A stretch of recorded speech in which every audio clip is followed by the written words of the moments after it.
Giftedness Drift.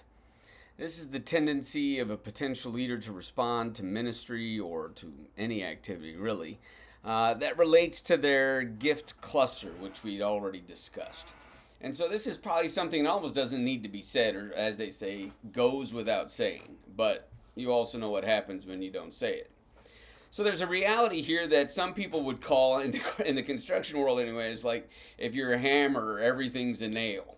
And it's the same principle. It's the same concept that if you're good at X, you'll try to find a way to turn any job into something you get to do X in or X for. So in many ways, one of the things that's most important about this principle is to be aware of your own tendency to drift towards that which you're good at, that which you enjoy doing. And so you'll try to turn any job into something which you get to use your primary giftings on and for. Not everything's a nail. You don't need to hit everything. And so there's a sense in which at times, no matter your level, no matter your occupation, no matter your activity, whatever it is you're engaged in, there are some things you will need to do that require skill sets and giftings that you're not great at. And sometimes you just have to do it. And so there's a sense in which you can't delegate a haircut, which we've talked about before. You yourself have to sit down in that chair and get the hair cut. You can't save time by delegating it to somebody else. The same thing's true in some ways in your job, in your occupation, in your ministry, in your vocation, whatever it is that you're doing. There will be components and aspects that won't cause you joy. And yeah, that's why I remind people that if it's your job, that's why they pay you to be there.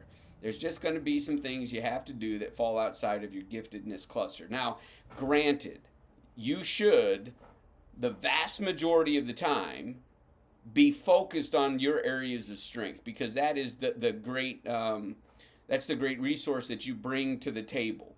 You're able to be far more efficient, far more effective, and far more economical whenever you're acting in your areas of strength. But just because your area of strength is, say, preaching, doesn't mean that every once in a while you don't have to run in with some rubber gloves and a toilet plunger because the toilet's overflowing right now and there's nobody else here to take care of it. And you can't just say, well, it's not in my job description, right?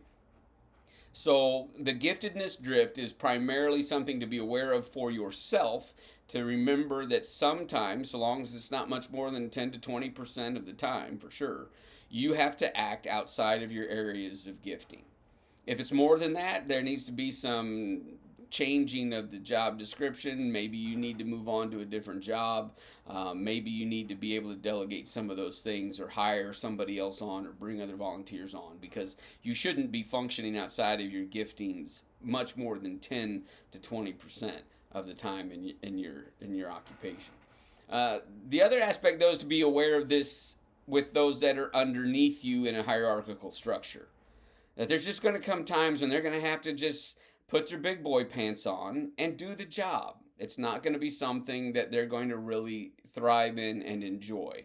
But as the supervisor, as the person over them, you also need to be aware that you're not overloading that component.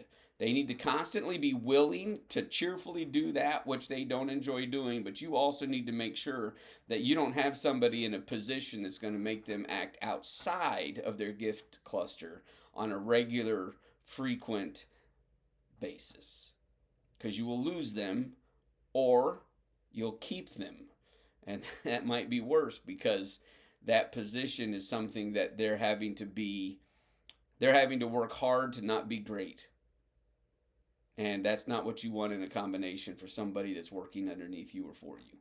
And so if they don't fit that job well, change the job or change the person.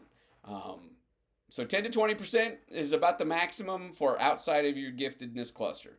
But so long as it's within that range, just put your big boy pants on. Do the job you're getting paid to do. Giftedness drift.